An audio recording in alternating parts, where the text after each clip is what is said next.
Center, and then Ingrid and Becky from OBRC, and then Cami Goldhammer is our presenter. She is a licensed clinical social worker in IBCLC in Seattle, and she is Native American, and is going to be talking to us about research and implementation in vulnerable populations. Right, Cami? Yes, ma'am. Well, I don't know that we have any announcements, really. We want to just encourage you guys to check the website. We put lots of new stuff on there. All of the recordings from the summit are up. So from the Baby Friendly Summit and the Reducing Inequities Conference, both of those both days of presentations are up there. And if anybody on the call or anybody in your facility did not complete their evaluation of those events, but they attended, they can email me, and I can send them the link to complete their evaluation and get their continuing education certificate. Right, and then you all should have done your statistics were due to me by the 15th of this month, so by last Friday. Except for Duncan, because you guys are new. But if you're in the development stage or later, that's something that you guys should be sending to me monthly. And then you should have done your quarterly progress survey as well, which is kind of your self-assessment where you answer the questions as far as how many of the 10 steps you're actually implementing. That can kind of help you track your progress there. And then anytime you have any questions, need anything, you can call or email us, and we'll kind of walk you through a specific question or issue. So anyway, do you have any other announcements? We do have a COBA meeting, quarterly general meeting that's on Saturday, April 30th, and that will be at the Stevenson Cancer Center. So feel free to attend that, or email us if we'll have a phone line as well for people that want to call in for that. So otherwise, I think we'll probably, any announcements from anyone else that's on the phone today? Or we'll turn the reins over to Cami and get rolling with our webinar today. Got it? You got control, Cami? It looks like I do. Okay. Okay. All right. Have at it, Cami. Okay, thank you. Hi, everyone. I wanted to start out just by saying that we did a little switch up. So Ann Meerwood, my boss lady, was originally scheduled to do this, and she's deep in Montana right now, and was unsure of her access to the internet, and so asked me to do it. So this is her presentation, and I'm going to do my best to do it similar to how she would. But as Ingrid said, I'm a native lactation consultant social worker, and Anne is a white British lady, and so I changed a few things in the presentation that would just seem kind of weird coming from me or me saying it. But yeah, hopefully it works. I think in general it should work out well, but I did want to just do that little disclosure there. But we are going to be talking about research and implementation in vulnerable populations today. Basically, our experience with doing work with vulnerable populations is specifically around the Baby Friendly Hospital Initiative, first was in the Indian Health Service. So Anne served as a consultant when the Indian Health Service hospitals decided that they would go baby friendly or attempt to go baby friendly, which all of them did in about 3 years. Total, all of them were baby friendly, so 13 hospitals total. That led to creating CHANT, and that is, so now we're doing work, the kind of second phase of this work is in Mississippi, so working with hospitals in Mississippi. We currently have 17 hospitals that are working toward improving maternity care practices, most of which are attempting to go baby friendly. And so we're in Mississippi and New Orleans, and a couple hospitals in East Texas and in Tennessee as well, in where a lot of mothers from Mississippi give birth in. So that's serving predominantly African-American mothers, low-income African-American mothers, and has been a really amazing project to work on. And then the second arm of that project is the American Indian Alaska Native Champs. And, you know, we did the Indian Health Service hospitals, served as consultants and supporting them, technical assistance and going baby friendly. And so now we're doing the federal or the tribally run hospitals. So there's, like I said, there's 13 Indian Health Service hospitals, and then there's hospitals that tribes run that is not run by the Indian Health Service. So we have the Oklahoma hospitals, so the Chickasaw, Choctaw, and Cherokee, and then we have 7 in Alaska, 1 in Arizona, and 1 in New Mexico, I believe. So we're doing work there now with those hospitals to go baby friendly.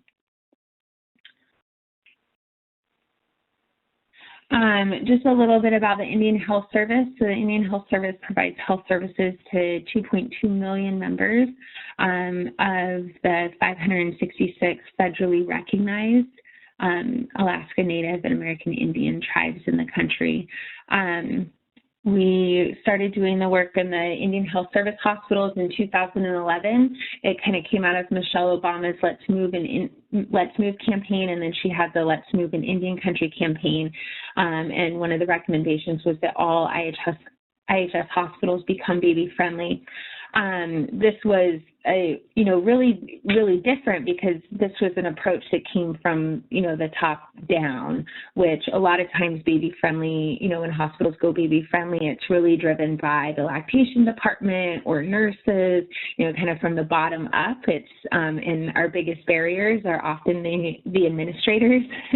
But this is kind of a different approach. We had, the federal government saying, we want this to happen, which definitely helped with it moving so quickly, and the hospitals being designated. So all the federal sites were baby friendly designated at the end of 2014. So that's 3 years, 13 hospitals. And I know that a lot of you are on this pathway and can recognize how huge that was to be able to accomplish that. Here in Seattle, we have hospitals that have been trying to go baby friendly for 20 years. So the fact that all the Indian Health Service hospitals were baby friendly in 3 years is really amazing, but shows the benefits of having that, the administrators and everyone on board with it too. So we have Chickasaw, Choctaw, Cherokee, and Oklahoma. Those are our tribal sites. Cherokee was just designated toward the end of last year. Chickasaw is super, super close. And we have Choctaw, who is not even interested. So we'll see. This is just a figure on cost and what we spend on mother-baby dyads in, when a mother shows up and is pregnant until the baby is born. So we have how much is typically cost is spent on them, and way down over on the right is Indian Health Service. So, a lot of times we get pushback about the cost of training people, the cost of, changing the nursery around, all of that kind of stuff. And this is a great figure to show that if the Indian Health Service can do it and they spend less than about $3,000 per mother-baby dyad from pregnancy test until when born, then of course some of these bigger hospitals that make a lot more money are able to do that and spend a lot more money. Hey, Cammie? Yes. It's Becky. If I can you go back to that slide for just a second? Yeah. I just want to make sure we're clear because I've seen this slide before. And it's not just mother-baby care and baby-friendly that Ann was trying to show here. She's trying to show just how much the federal government, spends on Medicare patients versus VA patients, Medicaid, and then all the way to the end is the IHS patients. Okay, thank you for clarifying that, Becky. So maybe it would kind of be included in that, but yeah, show that, yeah. Great, thank you so much for saying that. So here's kind of a map of the sites that the Indian Health Service and tribal hospital sites that we're working in. So we have all of the red stars are designated sites. A lot of them are concentrated in New Mexico and Arizona's the Hopi and Navajo reservation and tribes. And then we have our purple stars are the tribal hospitals that are baby friendly. So Cherokee in Oklahoma is one, which is amazing. And then we have the gray dots are the not on the pathway yet. So we just started our project in Alaska about 9 months ago or so. So we have 2 hospitals that are in the discovery phase and are very motivated to go baby friendly, one of which is the Alaska Native Medical Center, which really drives the hospital, the tribal hospitals up in Alaska. So we're really hopeful that if Alaska Native Medical Center goes baby friendly, that the other hospitals are sure to follow. One of the interesting things about Alaska is that most of the mothers that deliver in these hospitals do not live near the hospitals. So these are kind of like catchment hospitals that the Alaska Native mothers live in rural villages, really, really far away. There's no longer any midwifery or prenatal care that really happens in the villages. That is one of the things that is no longer practiced there. And so typically what happens if we have a healthy mother baby, then at about 36 to 37 weeks, she will leave her village and go stay in a maternity home. So each of these hospitals have maternity homes around them. Typically, sometimes they're inside the hospital. And she will stay there until she gives birth and stay there for about a week or 2 after she gives birth and then goes back home. And so it's a really interesting system to work in.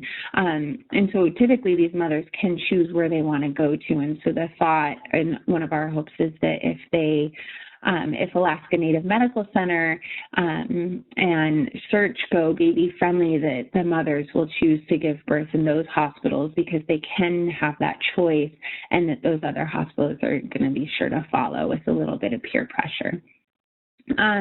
We also have Chickasaw, which is in dissemination, hopefully really, really close to getting into designation. And Tuba City is in actually, I think Tuba City just got designated about 3 or 4 weeks ago, so that hasn't been updated. So these are just some pictures of Blackfeet in Montana. Their reservation is a very rural reservation. It's a large reservation. The Blackfeet tribe is one of the largest tribes in the country, and their reservation butts up next to on the east side of Glacier National Park, almost all the way over to the end of the west side of the state. There's some pictures. There's some pictures of Glacier and the bears and waterfalls. It's a beautiful country out there. And then, so one side of the reservation is those mountains, and then they move into the Great Plains. And so this is just a picture of one of the housing developments on the Blackfeet Reservation. Here's a picture of the staff at the Blackfeet Hospital. Anne is in there. Kirsten, who's also a consultant with CHAMPS, is in there in the blue shirt. She was the RD and the baby-friendly lead and a huge part of the hospital going baby-friendly. The staff was extremely motivated and very, very, very hopeful and wanted to go baby-friendly as well. So everyone was really on board with it.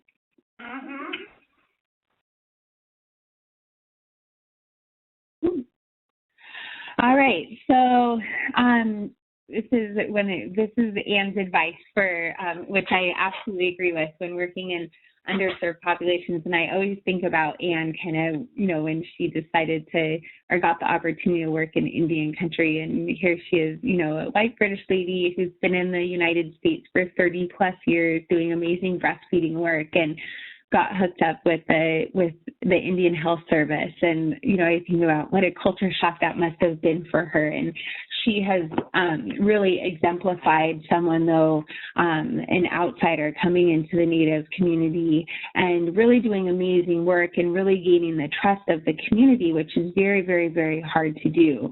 And some of you who maybe work in the tribal community or work with tribal families may or may not have experienced this, but I think Anne has really exemplifies the way to do it. So the first thing is really take a big deep breath, just kind of get ready to jump in and be in a really good state of mind. And this really is working at the administrative level, but also just one-on-one, mother, baby, provider, whatever your role is.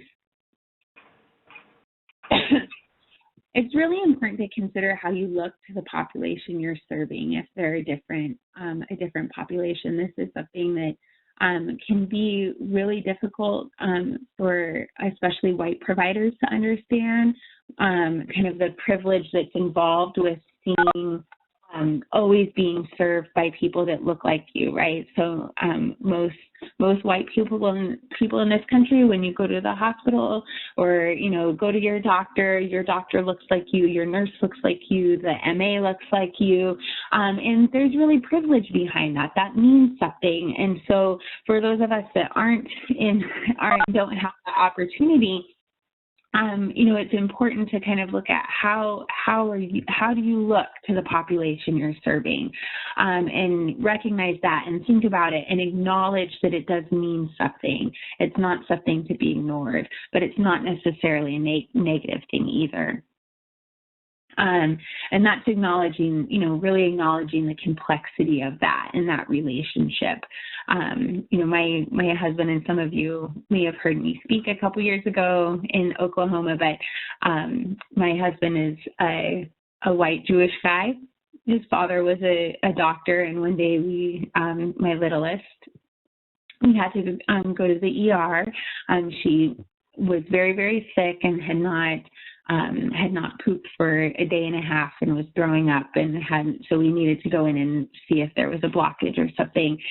And in the 8 hours we were in the ER, we had 3 different doctors come in, all of whom were white Jewish men. And I told my husband, I was like, look at that. Like, we've had 3 guys come into our ER room in our short little stay here, and they're all your people. And I will probably never be served by a Native American doctor in my entire life, And the funny thing is about 10 minutes later, a Native American doctor walked into the room who was doing research on stool samples and asked if we would sign up for the study. So we had a good laugh about that. But that was the first time in my life I'd ever been served by a Native doctor. Hysterical. Yeah. Be careful what you asked for, right? Yeah, I know. It was so funny.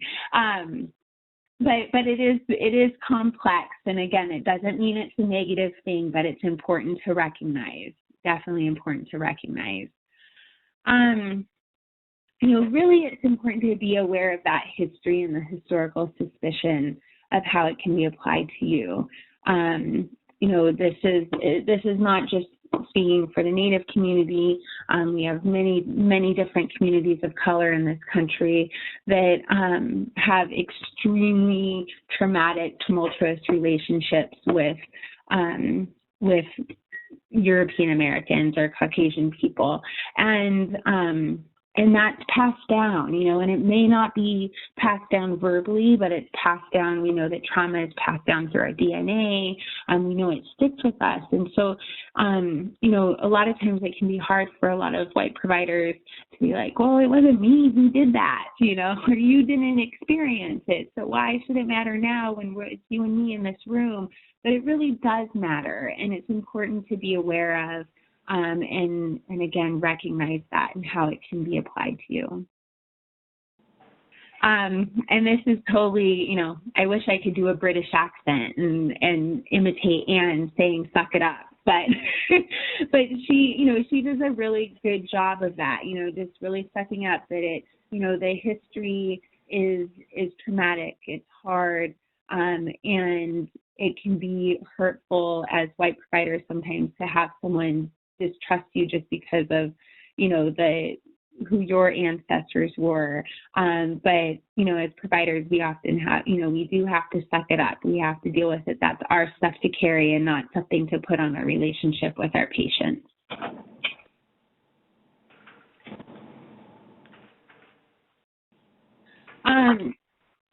Let's talk about research. This is also part of that history. So, many communities of color, especially the Native American and African American community, have been victims of unethical research. And, this, as Anne says, not to mention the mass destruction from dominant culture, which is a whole other presentation in and of itself. But the unethical research is something that's really important, and this is stuff that sticks with us for a long time and really can lead to that distrust of medical providers. I often say in the Native community that we've been a research project since 1492, really since first contact. Every policy, everything that's been done to the Native community has been just research. Let's see if this will work. Let's see if this will work. Nope, let's try something else.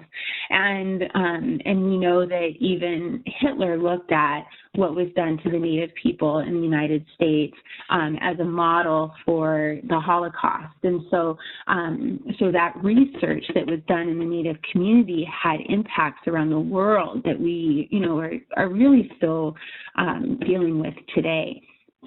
And, and so a lot of times we have researchers that go into tribal communities or into the African American communities. They don't, tell them what's happening, what the research is, why they're doing it, does the community even need it, and that's going to just lead to that distrust. And so then when someone comes in wanting to, very altruistically wanting to do research in a community, there may be a lot of work that person needs to do to show that they are not like the hundreds of years of researchers that have come into the community before that.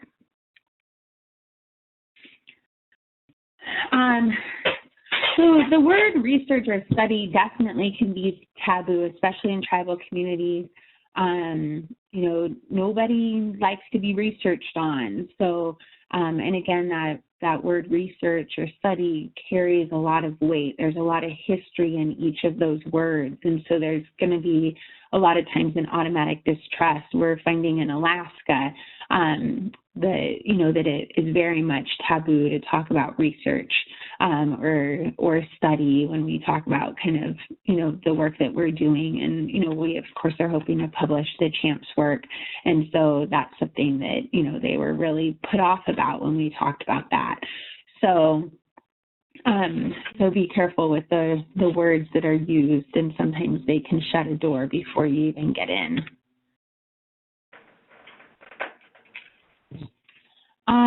Many of the populations are victims of the do-gooders or the white shining knight, who comes in. Typically what happens is outsiders will decide that there's a problem, and they will come in and try and fix that thing, and then they will go away and never come back. They're not invested in the community, but they got that, that paper published. And that's really, really, really difficult for tribes. And again, leads to that mass distrust that they have of research and skepticism of allowing research in their communities.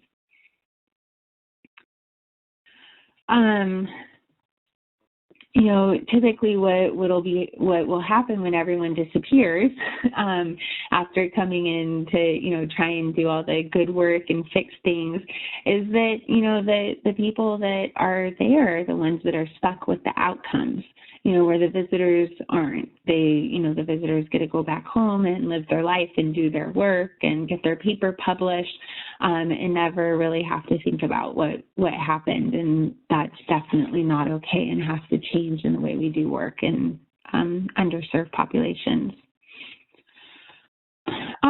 So it's important to examine the background and preconceptions, do a good little history lesson, do a little research, find out what's this tribe's history, what have they experienced, what has been their medical history, who has come into their tribe and done research before, tried to, change things around.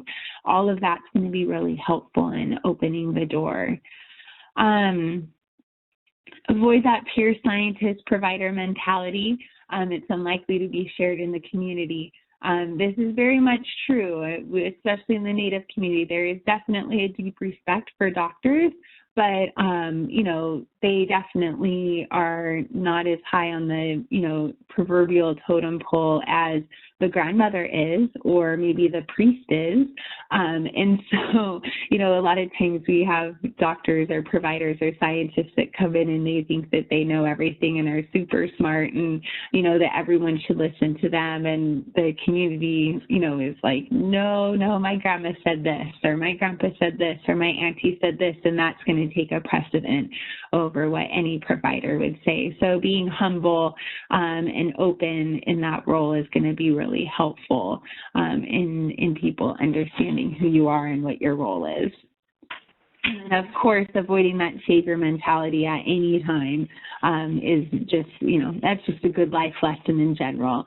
Again, it's unlikely to be respected in the community, so definitely don't need any saviors.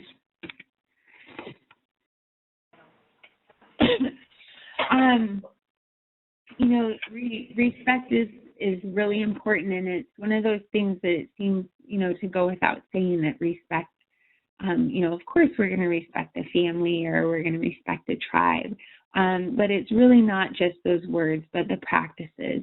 How do you show the respect? When you walk into a room with a mother and a new baby and, her grandmother and her mother in that room, you walk in and you acknowledge them and say congratulations and talk to them and shake their hands. All of that's going to be really important for showing that you respect them. And is good modeling for the mother as well. So it is about the practices. If you're going into a tribal community, meeting with the tribal council, recognizing that they're a sovereign government, all of that is going to be really important. So, I always say, like with tribes, think of it as another country because they're sovereign government. So you would never go into France and expect to walk into a hospital in France and change things around or, anything like that. We would go to the government first and take those steps. And so the same thing is with a tribe. Definitely avoid tokenism. So this is personal. I've definitely been a token many, many times in my life.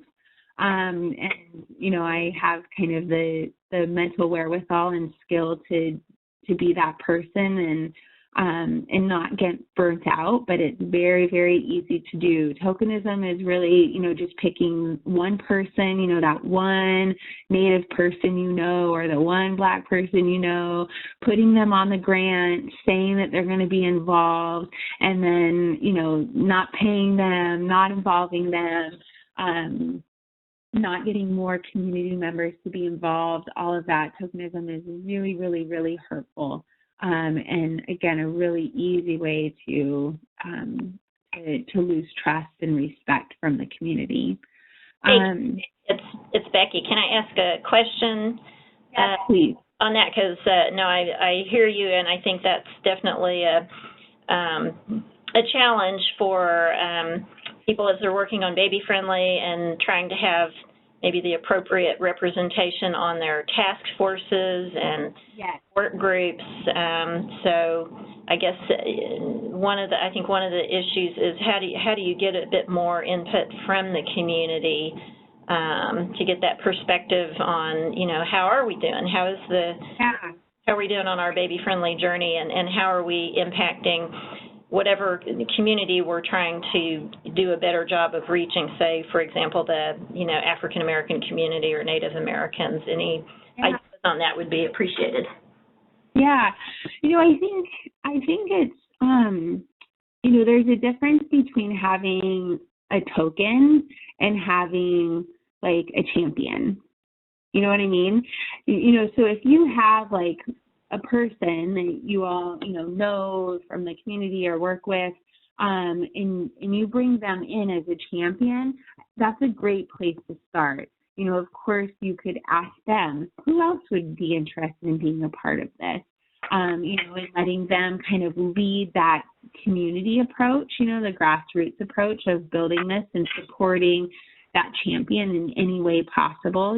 As they say, well, let's have a meeting at the church and make dinner or something like that, or have arts and crafts for the kids, and then we can talk to the parents. I'm going to have 10 mothers that can come, that delivered in your hospital over the last year and a half or something like that. That's a really great opportunity to do that, and really letting that champion lead the way. And not micromanaging them, and of course, compensating in any way for any work that's done. I think that's a good place to start.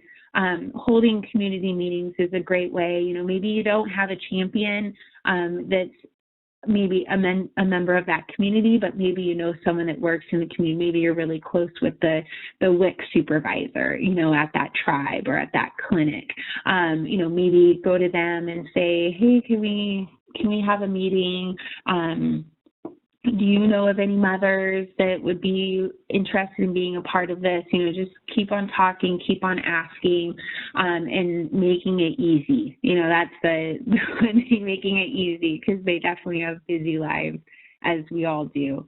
But a lot of times, phone calls, emails can be a little disconnected, where meeting in person one-on-one can be really helpful, because, again, there can be that, that kind of automatic distrust. And so meeting a person face-to-face can be really helpful for them to kind of open up and be a little more open to working with you all. Does that help? Yes, that does. Thanks. Okay, great. Value the input from the community above that of the outsiders. So this is something that I've really struggled with. Even as a Native person doing work in the Native community, because of course I think breastfeeding is the most important thing in the world, and breastfeeding is the answer to all of our problems. And it's really easy for me to go in to a community and say, breastfeeding is everything. You need to pay attention. And they're like, well, we have 3 kids a week that kill themselves. Our suicide rates are huge. We have 60% of our babies are born addicted to meth. We have, 70% of our tribal members have diabetes, and you want us to talk about breastfeeding? And that's been a struggle for me, for me personally, but it's really one of those things, like, we have to meet the community where they're at, and they might not be there. I really think of breastfeeding work as the truest form of prevention work. And, in the Baby Friendly Hospital Initiative, that is prevention. And we know how difficult it is to get funding and buy-in for preventative work when there's, when we have these communities in crisis. So, really value the input from the community. They might not be ready for it. They might have things that are more important at that time. And if they determine it's more important at the time, then that's what it is. And we often have to step aside and move to the next group and see if we can, get someone else to buy in. But that community, the input from the community is extremely important, and really step one of all of this. And of course, be sure to actually listen to the community, and not a privileged representative, and that's definitely where I was coming from when I started doing breastfeeding work. You know, it was my priority, and I felt that everyone else should love it as much as I did.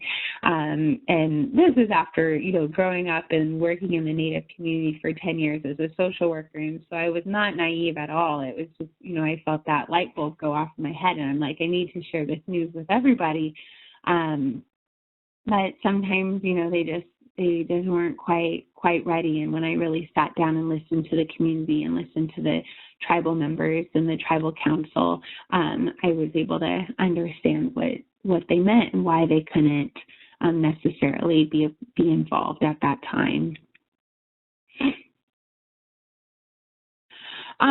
So, you know, especially in tribal communities, but we see this in the African American community and other communities of color in the country. Here in Seattle, we have a huge refugee population from Africa, Somalia, you know, and Ethiopia. And so the community itself is extremely diverse. You know, we have some community members that really want to go back or maintain those traditions. You know, some of you may have heard my talk on historical trauma before, but we see this a lot when tribes have these long tribal histories trauma histories that go over hundreds or thousands of years even. You know, there's often this thought, if we could go back to the way things were, everything would be okay. And we can't do that. But we also know that for communities that are able to maintain or reclaim their traditions, which I think of breastfeeding as a tradition, that those communities are healthy, and those families are healthy, and those individuals are healthy. And so it's a good thing, and at the same time, it isn't necessarily always the best thing. It kind of depends on where they are. And then, you know, we have others that really want to progress, you know, and move forward and assimilate and be mainstream and make those changes. And, you know, I think that this is definitely what we see with, you know, mass formula feeding in some of these communities, right? Is it's kind of making a change. We're modernizing, we're moving forward, we're in America now. You know, there's lots of different thoughts. This is how mothers feed their babies here. We want to make that change and progress. And, you know, and that can be really, really difficult, especially, you know, for those of us doing this work of being like, no, that's not progress. But it's, you know, it's a challenge. Many have left their communities. You know, this is something that was, when I came to Oklahoma, was a really interesting experience for me. You know, we have, you know, over 560 tribes, federally recognized tribes in this country. 75% of Native people in the United States don't live on reservations. You know, so these families are delivering in, you know, not general population hospitals. You know, so you all are serving these families, and so there's going to be it's going to be a different experience, right? They don't necessarily live with their tribal community. They don't live on the reservation. They don't live with their family. They might live very, very, very far away from their family in other states. You know, my tribe is in South Dakota, and we've been removed from our reservation for 3 generations now. So it's one of those things, like, I'm an urban Seattle Indian. Like, I don't know what it's like to live on a reservation. I've never lived on one. I go visit my grandma on one, but that's kind of my experience, and it was really fun as a kid to spend our summers there. But, you know, I'm a city girl, and so our experiences living out of the community are going to be different than those living in the community still. And then your colleague suffers from the problems you are studying. So, you know, this is also something that's really, you know, a really interesting twist on things of, you know, when we're doing research, you know, especially around, you know, let's say health disparities in the Native community, and we look into, systemic racism and institutional racism and poor underfunding of the health clinics and the introduction of bad foods and, all of that kind of stuff. And we look at it and say like, oh, it was colonialism that did that. Well, the colonialists also have problems, the dominant culture, and that there's illness associated with that too in a different way. And I don't mean a literal illness, but it's just something that's important to recognize there.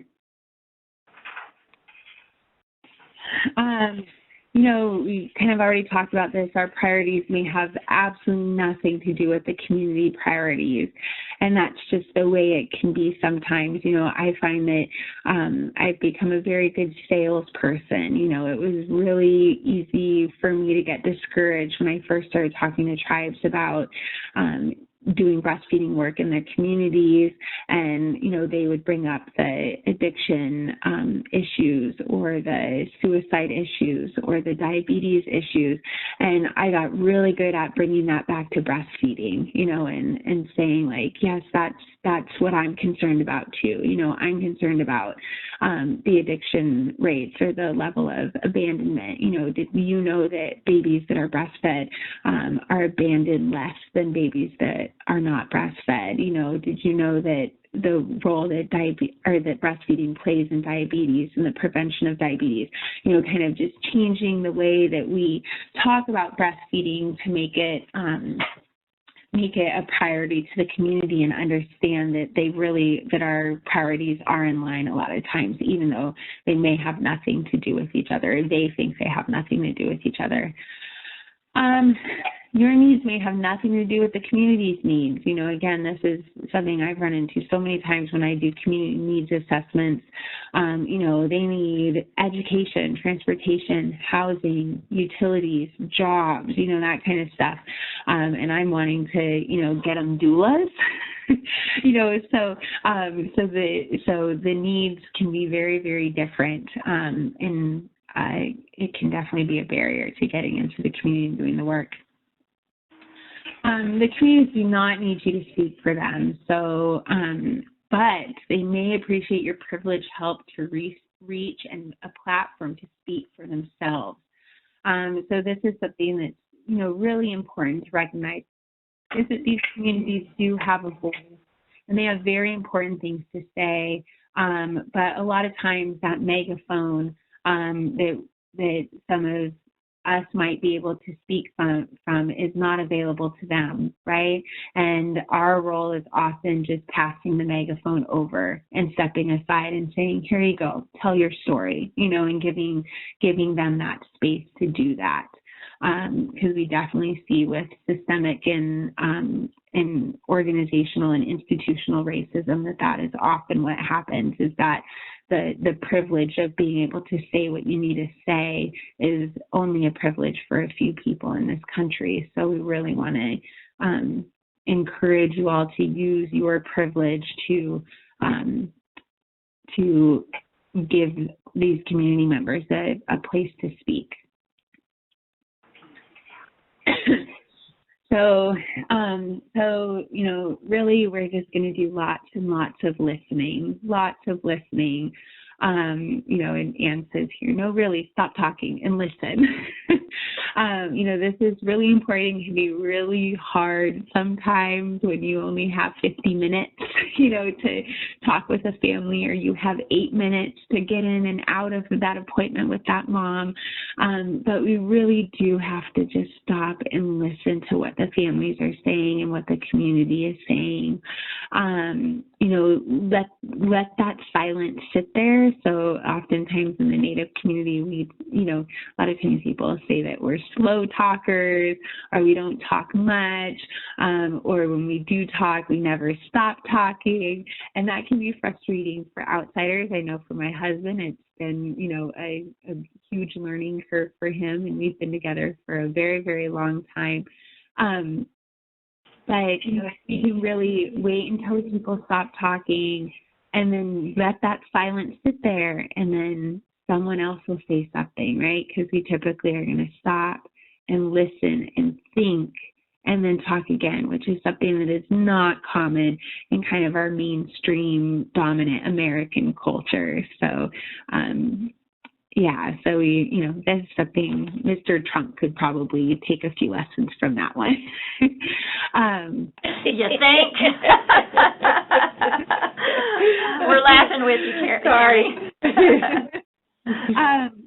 Have a really completely open mind, and this is where I think kind of going back to that deep breath, just kind of stepping in, taking that deep breath, opening the mind, being open to awkwardness and weirdness and maybe hurt feelings, that kind of stuff. And that's okay, and resolution, like sometimes there's not going to be a resolution at the end of a conversation, and that's okay. We don't need to solve all the problems or take care of everything at once, because if you stick around, you'll be there, and something else will come up that next conversation. So if you stick around, it'll happen, and that's, again, this is an experience I had. Like I said, I grew up in the Native community here in Washington. I was a social worker, as a therapist with a couple different organizations in the state, was very known in the community, well respected in the community. And then, 7 years ago when I got that breastfeeding buzz, I, switched things around, and I'm like, I'm going to do breastfeeding work in the community. And it still took me years to really, get the community to trust me now as a breastfeeding person, even with my history in the community. And it's just within the last 2.5 years that now it's, every day I get a call from someone in the community that heard about me. But it took me a long time to get that way once I changed things up. But I stuck around and stuck with it. And that's really what the community needed to see. They needed to see that I was in it with them. So, learn about the culture before you arrive. But be aware what you learn may be completely wrong. This cannot be more true. And this is why I refuse to do cultural competency talks, because I really believe there's no such thing as true cultural competency. You can definitely research, you can definitely learn a few things, which, will be helpful. But when we look at the resources that are online, where you're able to research things, they tend to be very general, very, very stereotypical, and could be very, very wrong.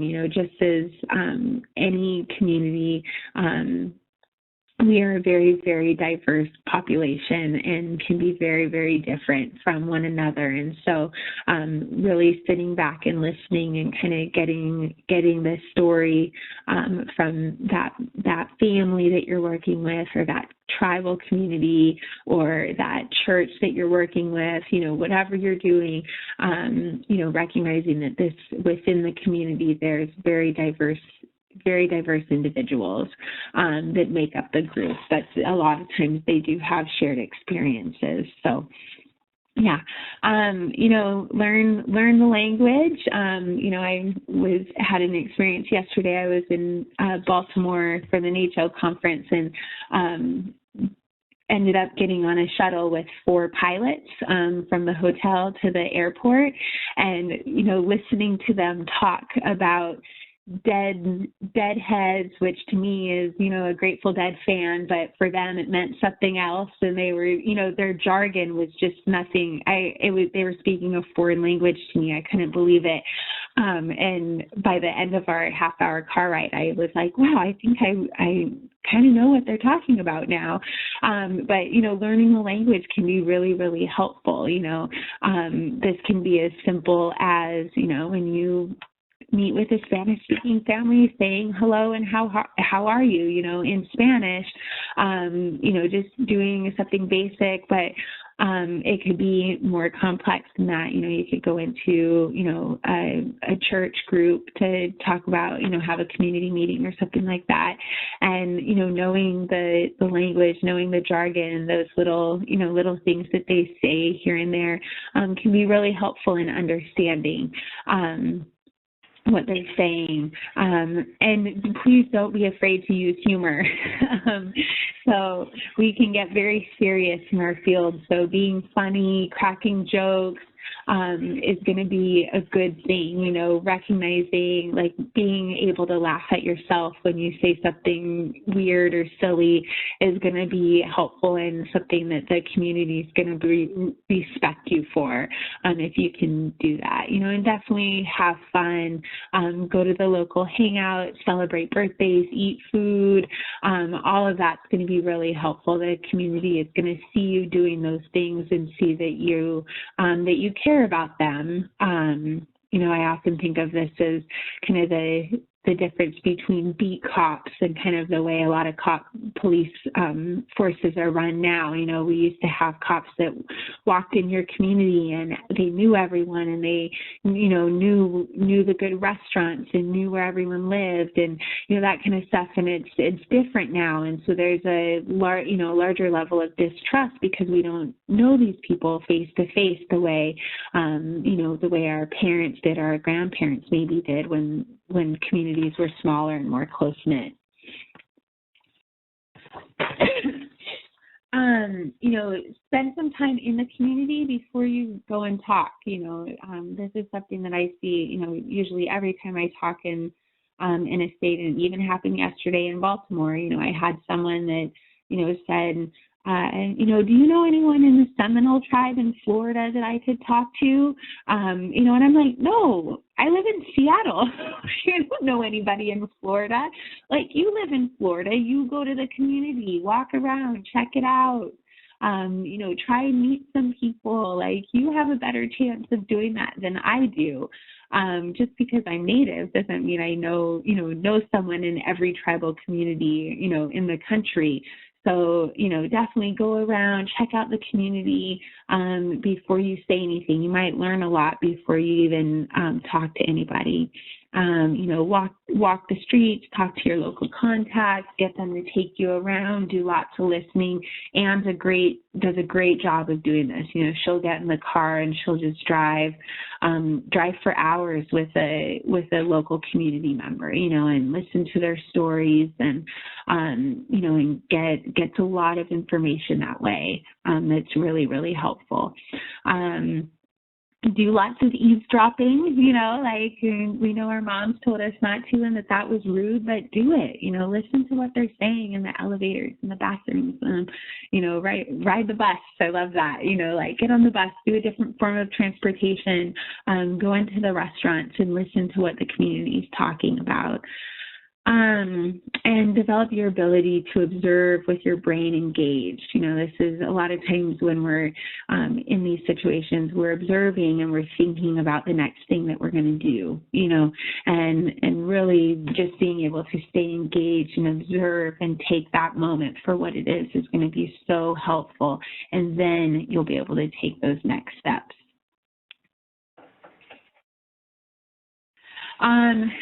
Data in the community belongs to the community. So this is something that's really, really important to recognize for any of you that are doing research in communities or considering doing research in communities.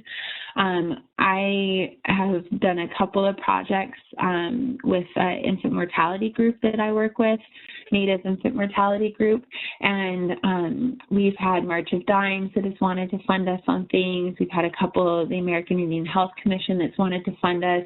But then at the end of it, they wanted the information, and we would not sign on to it if the data did not belong to us and that we weren't the ones that would get it in the end. And so that in itself is going to be a great opener, especially like if you have to do an IRB or anything like that, to be able to say, you know, the data is going to go back to the community. It's going to belong to them. That's going to make a huge difference for the community and be a big sell for them to know that they're going to get that data to do what they think is best with it is going to be really, really great. Hey, Cammie, just a yes. heads up, we have about 5 minutes left. So. Okay, great. Thank you. Any data gathering or sharing should benefit the community in a way that they agree is beneficial. And then sharing strategies can showcase a community. So do they want it to be showcased? why would they care, you know, if they want it published or don't want it published. All of that's going to be really important in discussing with them.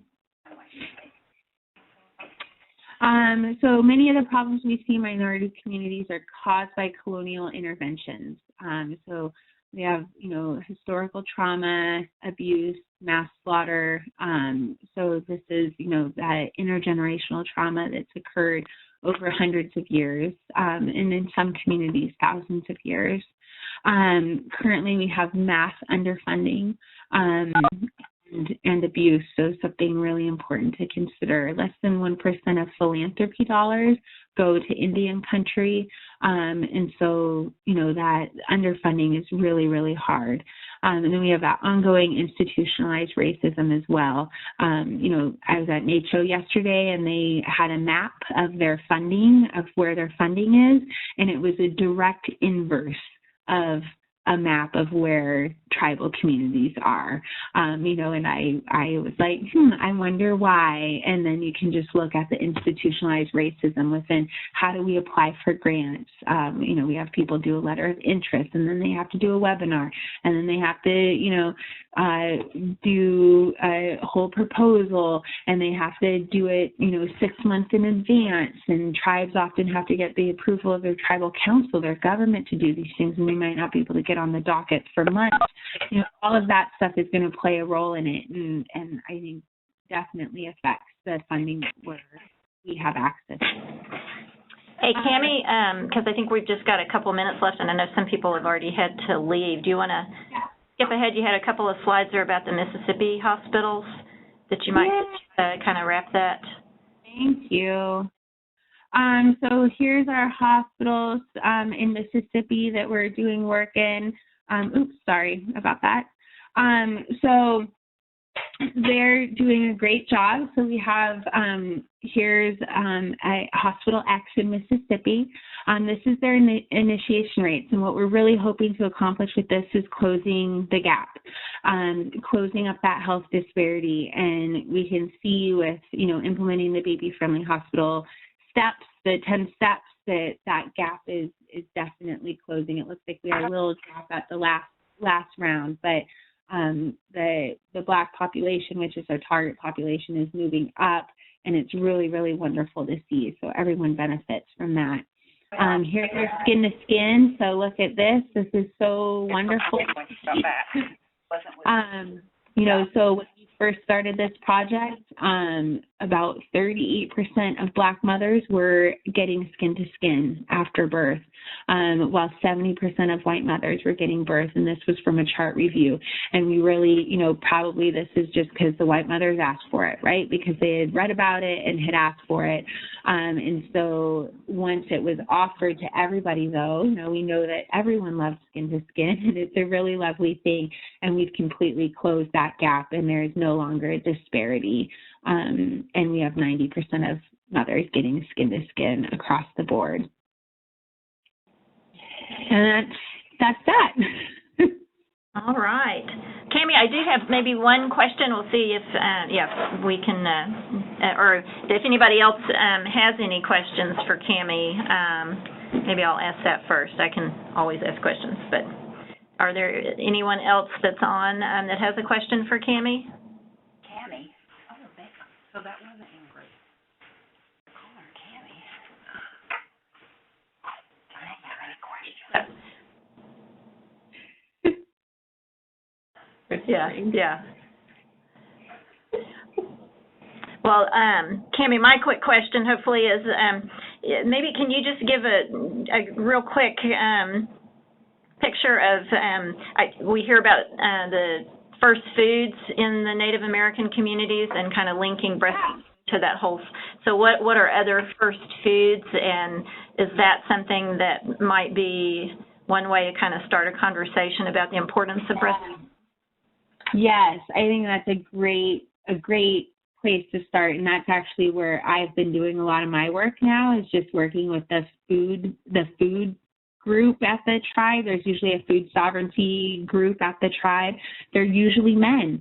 And it's been really an interesting experience for me. So I think it's a great place to go in. So a lot of tribes, for those of you that don't know, and this largely stems from the diabetes crisis in our community, are really looking at the foods that they're eating, right? And seeing that so many of the foods that Native people are eating are bad for us, right? Are killing us, are contributing to diabetes. And this is stuff that we all know.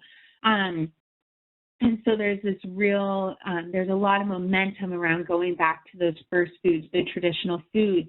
And largely in the Native community, traditional foods are corn, salmon or fish, game, beans, and squash. So those are the five first foods. And, and so there's a lot of momentum around going back to those foods and eating those, and saying, and I say this all the time, is that those are second, third, fourth, fifth, sixth foods. Our one and only first food is breast milk. And we absolutely need to recognize that. So I think that's a great conversation to have with tribal communities. And even in May, I'm speaking at a